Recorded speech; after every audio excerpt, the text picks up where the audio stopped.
Whew, bright. Here we go, guys. I can't do it. I can't do it this bright. We gotta just muddle through it. Like this.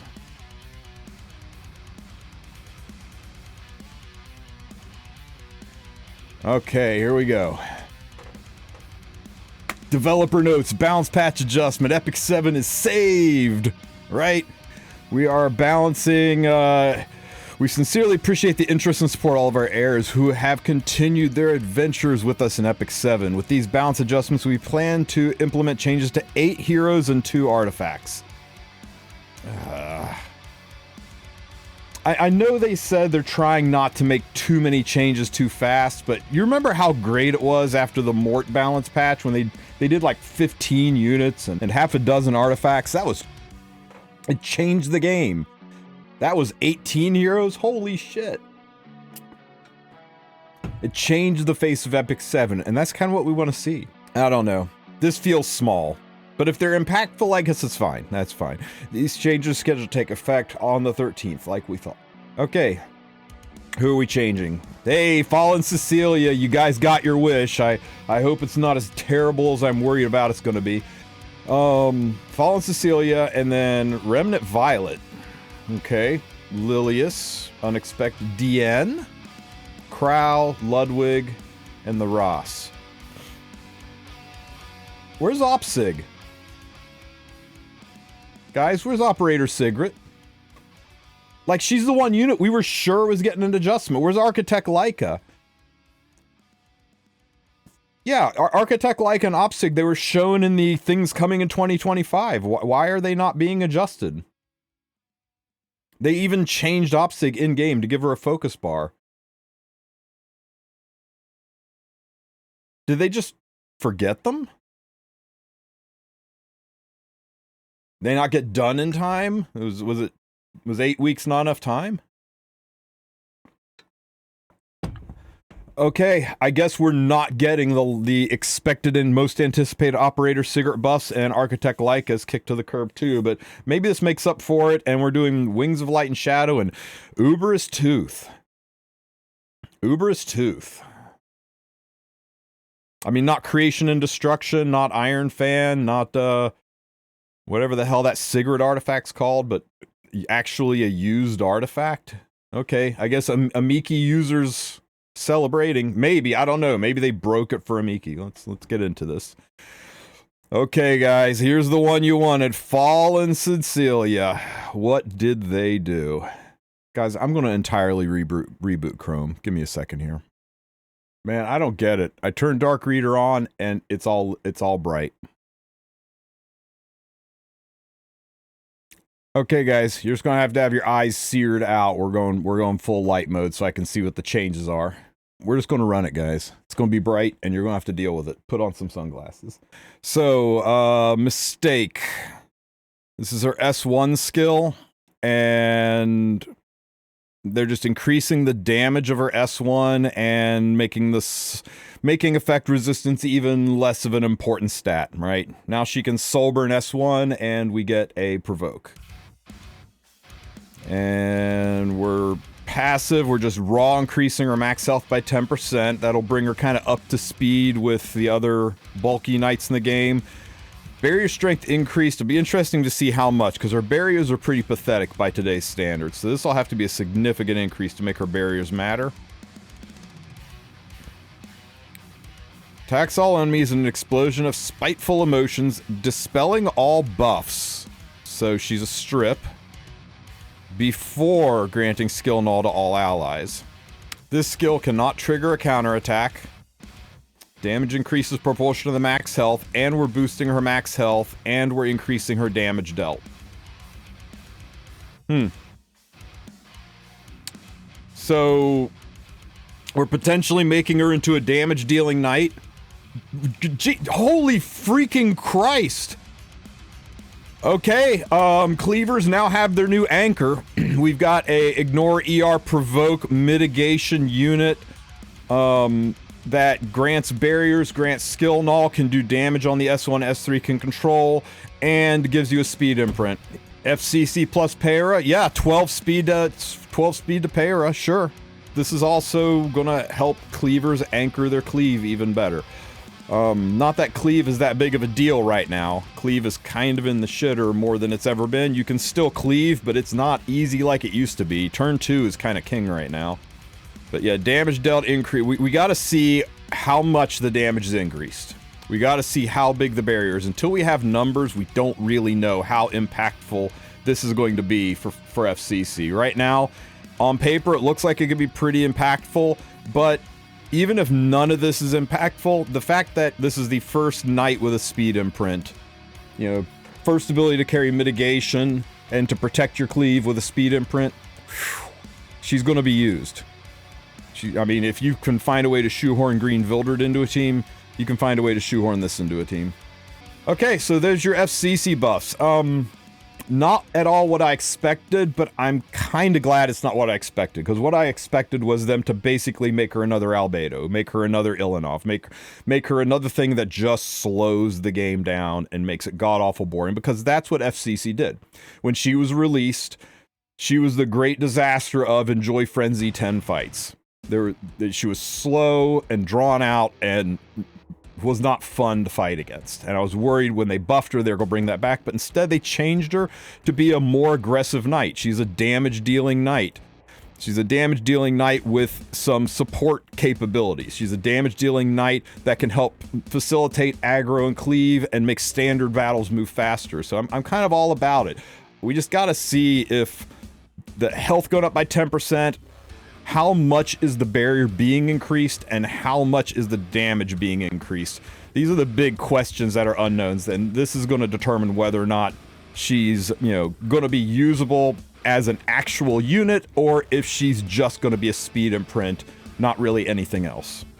Remnant Violet, because please don't buff. Please don't make him 100% evasion. Please don't make him 100% evasion. Subscribe to TristenWulf.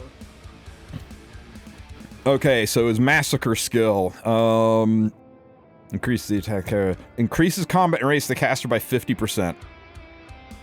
And they're dropping him to a 4-turn cooldown, and they're letting him do more damage. He needed more damage, right? We're just in such a freaking heavy meta right now. More damage is kind of important. I mean, he can already soul burn his S1 to cycle through turns, so you're going to be able to get his S3 off more often with more damage. And 50% combat race of the caster after he S3s is going to cycle him even more, so this is really now 3.5 turns if you think about it.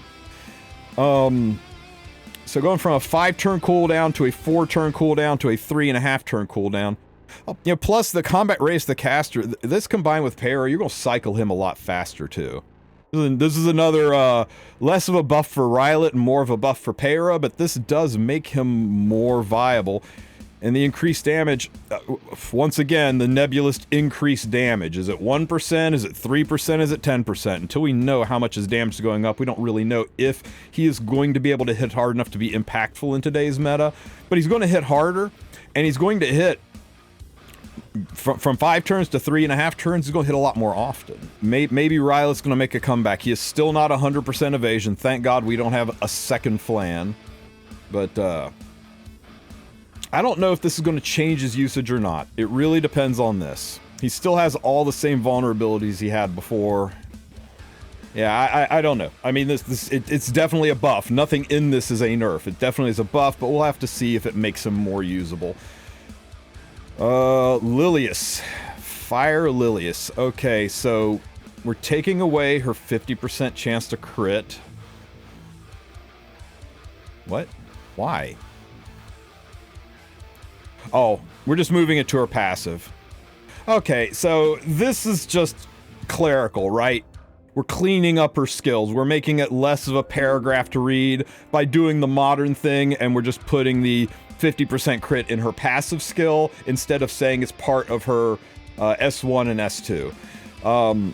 I guess this is theoretically ever so slightly of a nerf, because if she's sealed, she won't have the crit chance, whereas before it was an innate part of the skill, so you didn't have to worry about her being sealed.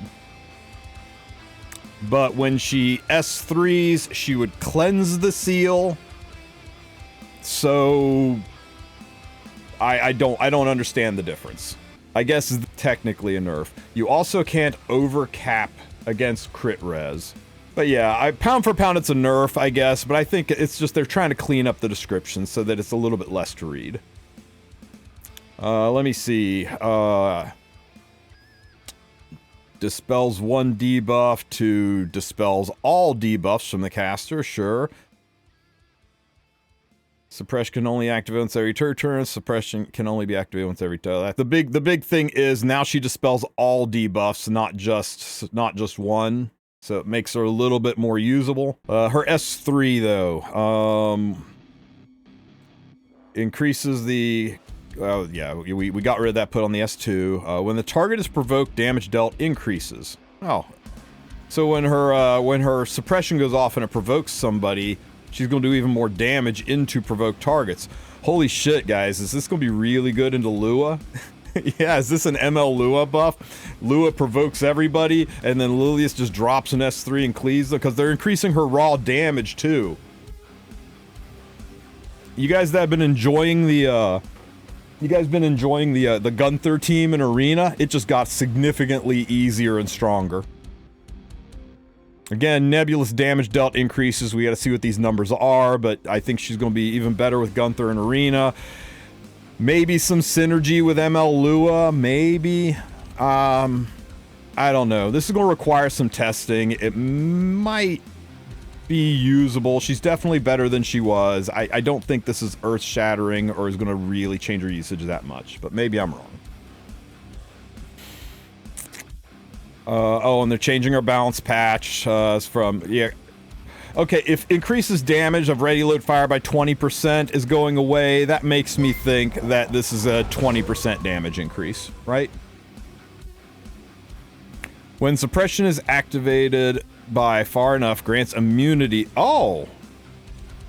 So she will cleanse all of the debuffs and replace it with immunity. Interesting. So she'll give herself immunity. That's quite useful. Let me see. DN. Wow. We're buffing a 2018 unit, guys. The very, very first limited unit of Epic 7. Well, I mean Luna, but she was released Korea only. The very first limited unit of Epic 7. Queen DN. We're getting rid of, let's see, Blessing of the Goddess. This is her S2 skill, right? Yeah, this is her S2 skill that gives barriers. We're getting rid of the Dispel 2 buffs and granting attack. And we're moving the Dispel to her. Okay, so we're just swapping, right? Instead of dispelling on her S2 and attack buffing on her S3, we're dispelling on her S3 and attack buffing on her S2. So you'll be able to S3, get the CR push, and then S2. Sure, sure. And it's a dispel all... It's a full cleanse instead of 2 turn. Grants critical hit grants critical hit resistance. Granting. A skill that grants resistance, so it's a buff. I should be reading Awaken. Dispel all buffs from all eyes before granting critical hit resistance and increased pet. Holy shit on a stick! Okay, the operative word here is grants. It's not a passive, therefore it will stack. Right? It doesn't say anywhere in here that if similar skills exist, the strongest will prevail or anything. She's going to give a pen resistance buff on top of existing pen resistance, so this will stack with Empyrean Ilanov. This will stack with Landy's innate crit resistance. Wow. Remember what I said about Cleave getting a really nice buff up here, because Cleave gets a speed imprint and a damage dealer all wrapped into a Knight kit? Get effed, Cleave. DN is here to make things slower, tankier, bulkier, and more miserable than ever. Wow. This is going to be so unfun to fight against. A Soul Weaver who cleanses, who buffs, stops crit, stops pen. Oh my god. This is going to be very, very difficult to deal with. Crow. Ice Crow. Ice Crow. Summon Siegfried. We're getting rid of granting a barrier to the caster with the strength proportion of the caster's max health. This was his sustain after using his horse. You got a barrier. They're changing it to absorb some of the damage dealt his health. So like Dark Corvus, right? He's getting Dark Corvus's passive where after he S3s, after he horses, he heals. And when this skill is available, according to the skill cooldown, receives 25% damage suffered by all allies in their plate. 25% suffered by all allies in their plate. So, built-in... Is this Arius level or Escort level? This is Arius level, right? Yeah, it's halfway between Arius and Escort. Arius is 20 and Escort's what, 30? So he's got a built-in improved Arius. Yeah, so he's exactly halfway between Arius and Escort built in. Now this won't overlap. You put Arius on some other knight, it's the strongest will prevail, so the Arius on the other knight's not going to work at all. But, yeah, so he's got built-in Arius when this skill is available, and then when he S3s, he'll heal up all of the damage he took from wearing Arius. That's you can't double Arius up. Soulburn, decreases damage dealt? But it's an AoE horse. It's finally here, guys. AoE horse. How much is the damage decrease? I really wish they would give us numbers, right? If they decrease the damage too much, this is kind of like... Can you imagine if you soulburned into a unit and you're thinking you're just going to wipe the whole team and instead you kill nobody when you could have just killed one person? The Chinese version mentioned it, and it's half. So you do half damage. So instead of a 30k horse, you can do an AoE 15k horse.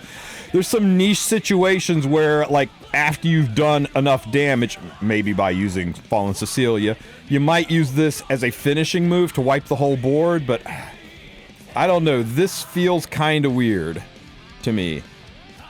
Blue Crow on 3F? Well, why not just put FCC on 3F? Why not put Bellion on 3F? Why not put units who can AoE with all of their attacks on 3F? Crow's S3 is a long-ass cooldown. A long-ass cooldown. Yeah, you're going to have to put them on Candlestick? Well, why would you do that? Why would you go to RNG with Candlestick when you could just run them on Arius the way he is now? I'm not a fan of this one. Maybe I'm missing something, but I don't think this does anything for Crow. I'm not going to say it reduces his usage because he has no usage currently, but I don't think this is going to change his usage. I'm not seeing how this is an improvement. Crow on Adamant for full mit. You still got a unit who only does something once in a blue moon. We'll see, man. We'll see. Maybe I'm wrong. Maybe this will be a improved to better protect his allies, but I like that they're trying something here, but I'm not sure I'm feeling it. Krau's damage is actually 7k on burn because you have to worry about DN's pen reduction now. That's the other thing, man. The horse is all about pen in a world now with DN, in a world with Imperial Ilanov. I'm still not sure that this... I mean, other than this niche situational usage, which I would rather just execute units than, I don't know. It's weird. We'll test it out. We'll see. I'm not feeling it, guys. Ludwig. After attacking with... Okay, this makes my Ludwig cleave in Arena better because the big thing that slowed my Ludwig cleave down was, Hua Young. Bystander Hua Young. If she somehow survived my S2 and didn't get stunned, I didn't get the CR push, and I couldn't S3. That was pretty much it. Now it lets you get that CR push regardless. As long as you S2, you get the invincibility and you CR push, so it just makes Ludwig cleaving an Arena Great. Outside of Arena, nobody's going to use Ludwig, guys. Let's be real. Possible synergy buff with Para, but I don't think you're using this guy with Para. And Ludwig's exclusive equipment increases the attack of the caster when using Moonlight Blow, and decreases defense for 2 turns when using Moonlight Blow. I guess the attack buff. Weird little sideways buff that's not going to change his use in PvP. It's just going to make him better in Banner Arena and Guild Wars. And Ross. Let's just look at Adventurer Ross. Because nobody who's played the game for more than like 2 weeks uses regular Ross. Adventurer Ross. Damage, damage, damage. Just straight up getting a damage buff and a healing buff. And after the ally in the back row suffers after this hacked and health is 50% or less. Grants up. Okay, just more barriers and stuff, making him a little bit better in Arena. Hey, shit, yeah. 85%. Let's go. His defense break is not horribly miserable anymore. You're not still 15%, but it's not 40%. You know how many Abyss runs are bricked by trying to get that 60%? This is so nice for newer players who are trying to get through difficult one-time push content, Abyss, Labyrinth, stuff like that.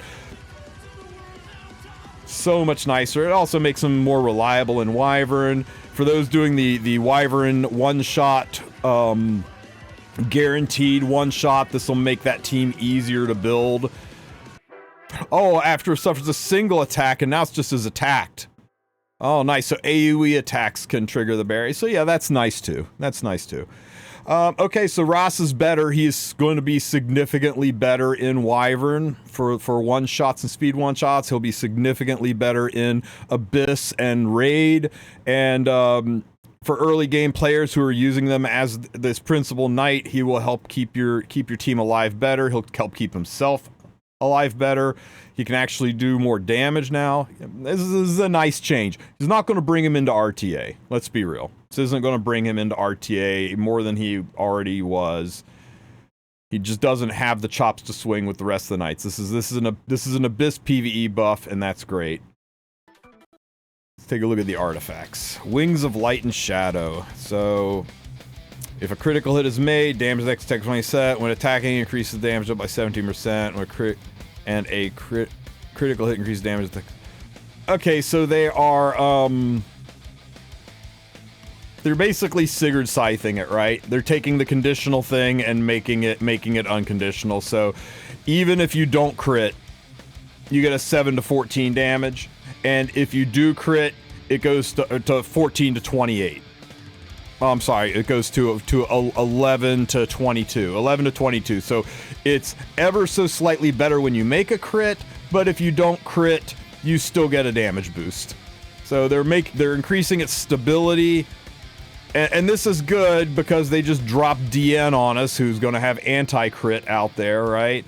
They're letting this be a damage boosting artifact that you can rely on, even when anti-crit's in play, and when you do crit, you get a little bit of a nudge that takes you above even where it was before. That's great. It's... I don't know where this is used. Maybe Fallen Cecilia? Depending on how much of a damage dealer she is. I mean, it's a stat stick artifact that boosts damage on a knight, so we'll have to see. I use it on Brieg. Yeah, it's a good artifact for Brieg. Mort, maybe. Yeah, could use it on Mort. I still think you want Mort on Holy Sack, though. Uber's Tooth. After a single attack after attack. So they made it AoE. It's the exact same artifact, but it's AoE. Do I care? 3F for warriors. What warriors do AoE? Wukong? Para, ML para. It really is the balance patch for para, isn't it? It really is the balance patch for para. Yeah, Holiday Euphine. That's actually a really good option. Batiste, come on, say real units. Ravi, pick real units. Wukong, Strays, pick real units. Talk about actual real units. Benimaru, you guys keep saying these random names like they're actually names of units in the game. I don't get it. But yeah, Holiday Euphine and ML Peira and Wukong.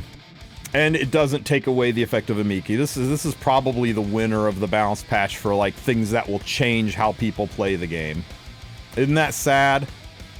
That Uberous fucking tooth seems to be the most impactful thing. It's just a warrior version of Senya's artifact. Yeah. Yep, warrior version of Spear of a New Dawn. Alright, there's your balance patch. I'm giving it a 4 out of 10. I'm giving it a 4 out of 10 because it doesn't feel like it changes anything at a time when we needed big, exciting, hype changes. And I would have given it a 5 out of 10. I would give it a 5 out of 10, except where the f*** is Opsig? Where is Architect Leica? Where is Birgitta? For the love of God, Smoggy. None of these units are redheads. Why don't you buff every redhead in the game needs a buff. Where are the buffs for the redheads? Every single one. Name a redhead that doesn't need a buff. Some of you are going to say, some of you guys are going to say Aramentha. Aramentha had like 15 minutes in the sun. We used the shit out of her for 2 weeks and then we stopped. It's a boring balance adjustment. It doesn't change the RTA meta at all, and it just makes some minor tweaks to PvP, to PvE, to Guild Wars and Arena. 4 out of 10. 4 out of 10. At a time when we really needed an 11 out of 10. Already minus 5 points for doing single-digit number of units. Right? Already. I mean, with this we needed a 1 in front of this. Smilegate. Stop being so damn cautious.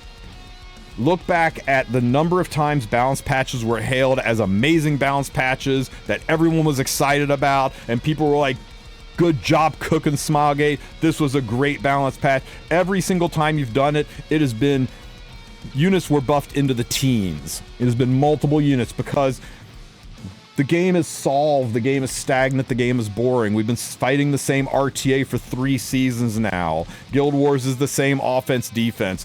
The only things that have changed is occasionally a new unit comes out and tweaks it.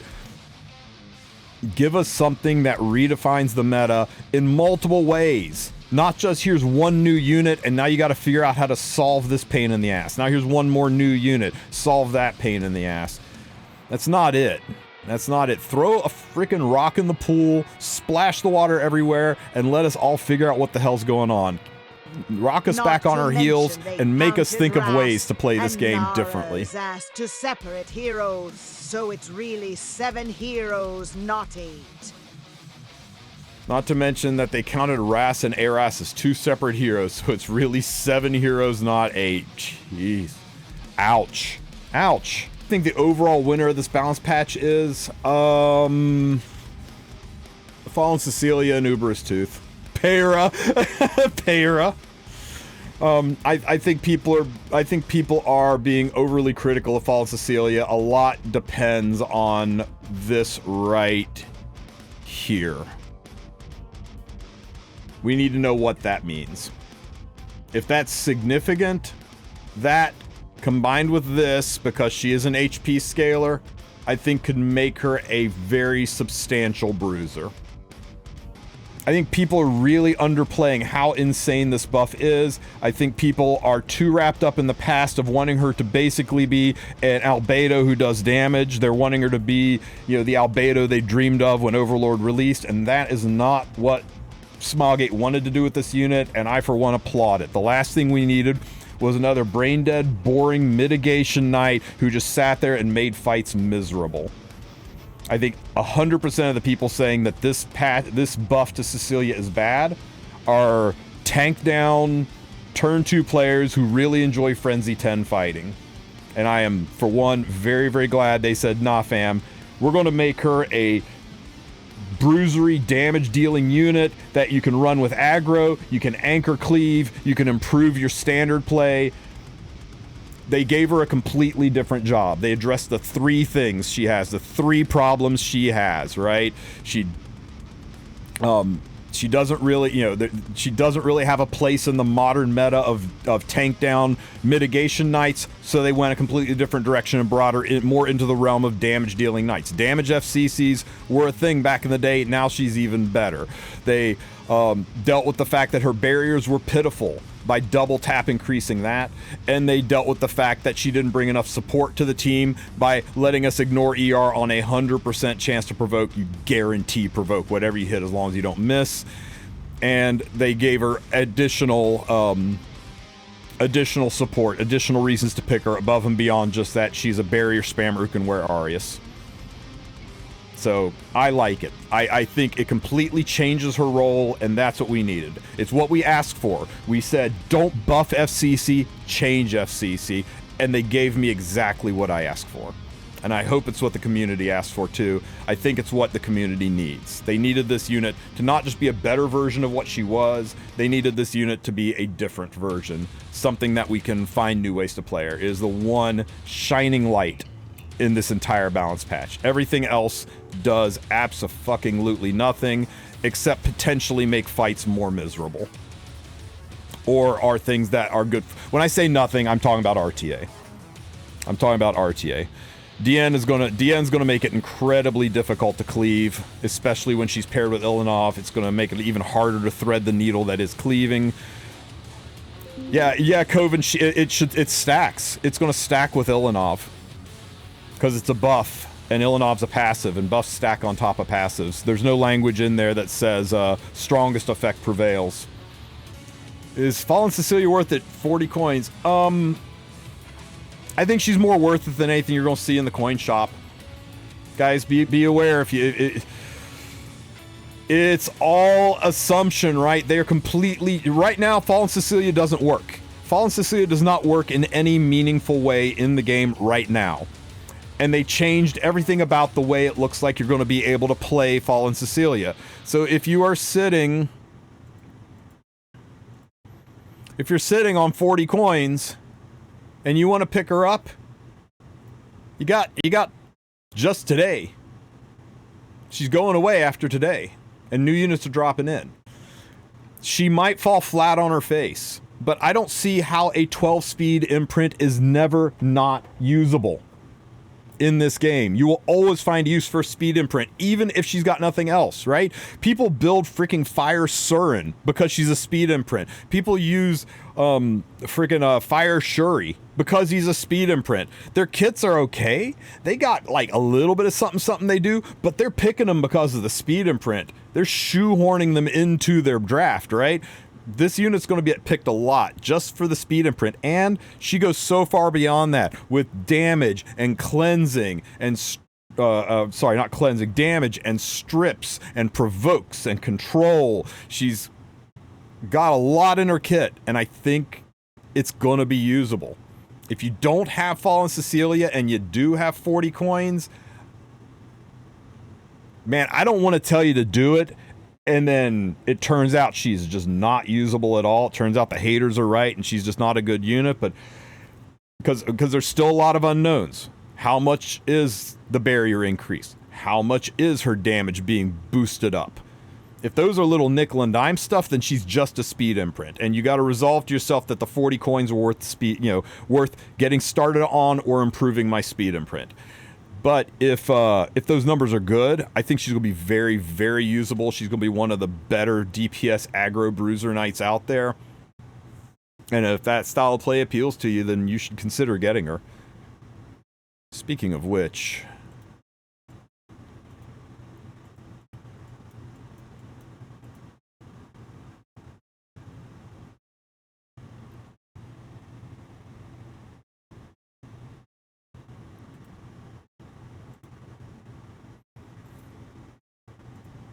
putting my money where my goddamn mouth is.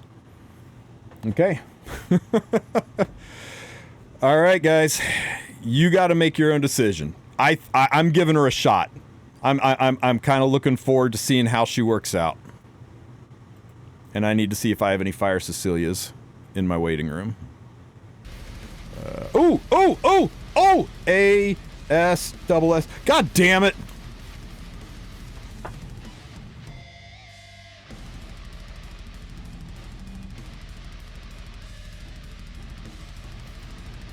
Stop.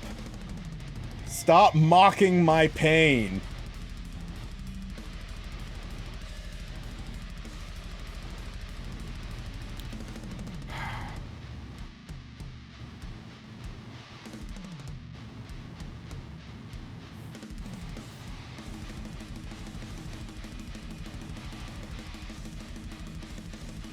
A to S to, God damn it.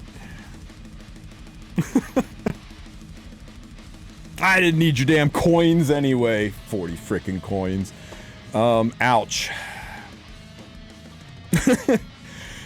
Y'all see what I did here, right? This is enough Cecilias to triple S my FCC.